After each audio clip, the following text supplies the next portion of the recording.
नमस्कार. आज आपण बघणार आहे उकडीचे मोदक. तर चला सुरू करूया. कशी बनवायची ही रेसिपी अगदी सोपी आहे.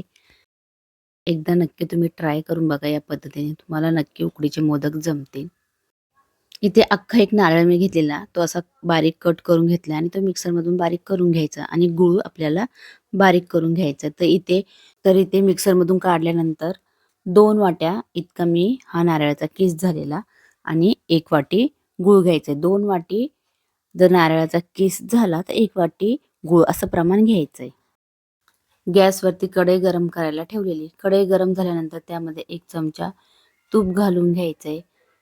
त्यानंतर तूप चांगल्या प्रकारे गरम झाल्यानंतर आपल्याला 1 ते 1.5 चमचा इतकी खसखस घ्यायची आहे.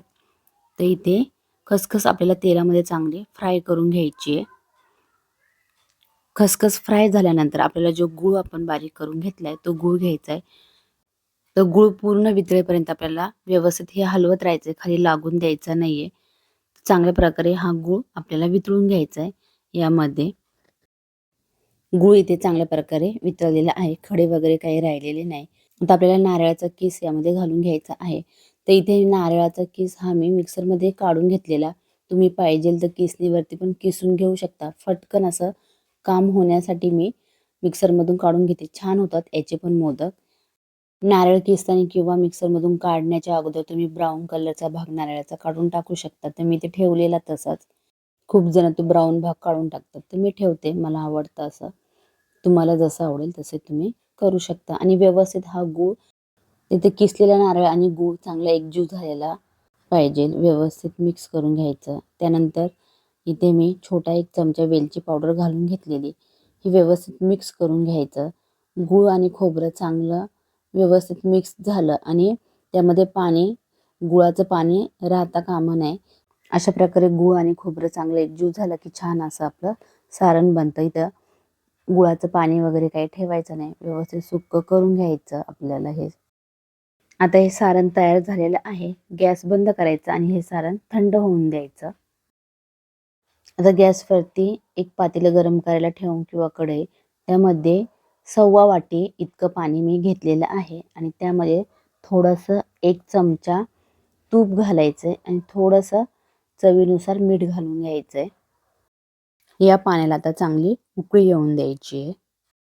तर इथे पाण्याला उकळी आलेली आहे. तर आपण 1/2 वाटी पाणी घेतलेलं. तर आता 1 वाटी इतकं आपल्याला तांदळाचं पीठ घ्यायचंय. पीठ घातल्या हे लगेच आपल्याला मिक्स करून घ्यायचंय. चांगल्या प्रकारे हे असं घोटून घ्यायचं आपल्याला. तुम्ही लाटणं घेतलं तरी त्या लाटण्याने पण असं व्यवस्थित हे पीठ घोटता येतं किंवा मिक्स करता येतं. तर अशा प्रकारे थोडंसं एकजीव झालं की आपल्याला त्यानंतर गॅस बंद करायचा आहे. ते बघू शकता व्यवस्थित हे मिक्स झालेलं आहे. आता गॅस बंद करायचं आहे आणि याच्यावरती आपल्याला एक झाकणे ठेवून हे 5 ते 10 मिनटं चांगल्या प्रकारे वाफवून द्यायचं आहे. ते गरम असल्यामुळे ते वाफणार आणि गॅस बंद करायचा आहे. आता इथे 5 ते 10 मिनटं झालेत. तर आता मी हे एका परातीमध्ये काढून घेणार आहे. हे आपल्याला मळून घ्यायचे. त्याच्यासाठी परातमध्ये आपल्याला हे काढून घ्यायचे किंवा मोठ्या ताटामध्ये. तर व्यवस्थित प्रकारे पीठ अजून पण गरम आहे. पातेलं खूप जाड होतं त्याच्यामुळे ते व्यवस्थित वाफलं गेलंय आणि बऱ्यापैकी अजून गरम आहे. तर असं वाटीत पाणी घ्यायचं.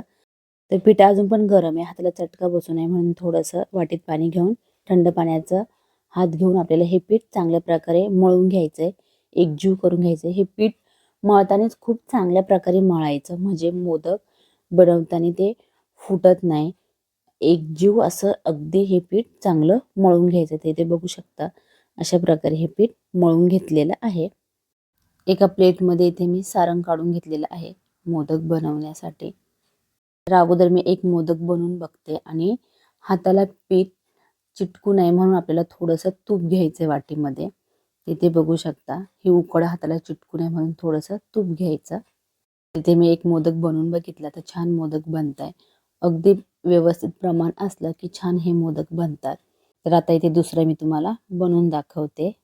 हातावरती एक गोळा घ्यायचा आहे आणि व्यवस्थित हातावरती पण आपल्याला तो व्यवस्थित चांगला मळून घ्यायचा. जर मोदकची पारी चिरत असेल तर चांगलं पीठ व्यवस्थित परत हातावरती पण मळून घ्यायचं आणि मग अशी पारी करून घ्यायची. ते पारी बनवून झाल्यानंतर आपल्याला याच्यामध्ये सारण भरून घ्यायचं आहे. तर पारी छोटी मोठी किती त्यानुसार याच्यामध्ये सारण बसणार.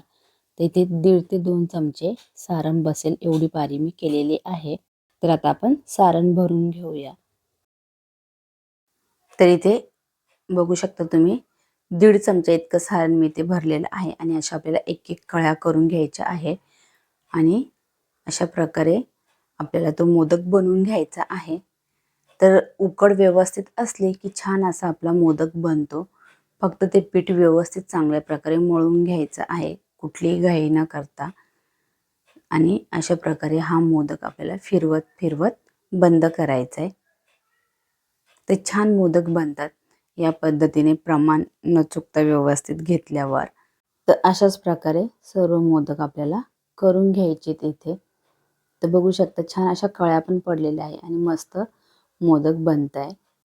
तुम्हाला माझ्या चॅनलवरचे व्हिडिओ बघायला आवडत असेल तर चॅनलला सबस्क्राईब करा. तसेच लाईक शेअर करत जा.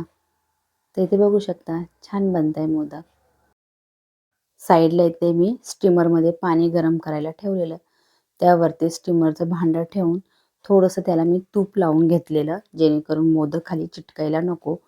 केळीचं पान किंवा हळदीचं पान असेल ते पण तुम्ही ठेवू शकता किंवा कॉटनचा एखादा कपडा पण ठेवू शकता आणि असे पण तुम्ही डायरेक्ट पण मोदक उकडवू शकता. तुम्हाला जसं पाहिजे तसं तुम्ही हे मोदक उकडवून घेऊ शकता. आता एक एक मोदक यामध्ये ठेवून घ्यायचे आणि आपल्याला 10 मिनिटासाठी हे मोदक वाफवून घ्यायचे. तर अशा प्रकारे 10 मिनिटं हे आपण वाफवून घेऊया. इथे 10 मिनिटं झालेले आहेत आणि मोदक पण छान असे वाफलेले आहेत. तर काढून घ्यायचे. तर मी 2 टाईम असे हे मोदक उकडवून घेतलेले आणि एवढ्या प्रमाणामध्ये माझे बरोबर 21 मोदक बनलेले. फक्त थोडंसं सारण उरलेलं. तर कशी वाटली तुम्हाला ही मोदकाची रेसिपी? नक्की कमेंटमध्ये कळवा. लाईक करा, शेअर करा. भेटूया पुढच्या नवीन व्हिडिओमध्ये.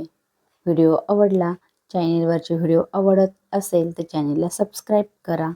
भेटूया पुढच्या व्हिडिओमध्ये. Bye bye.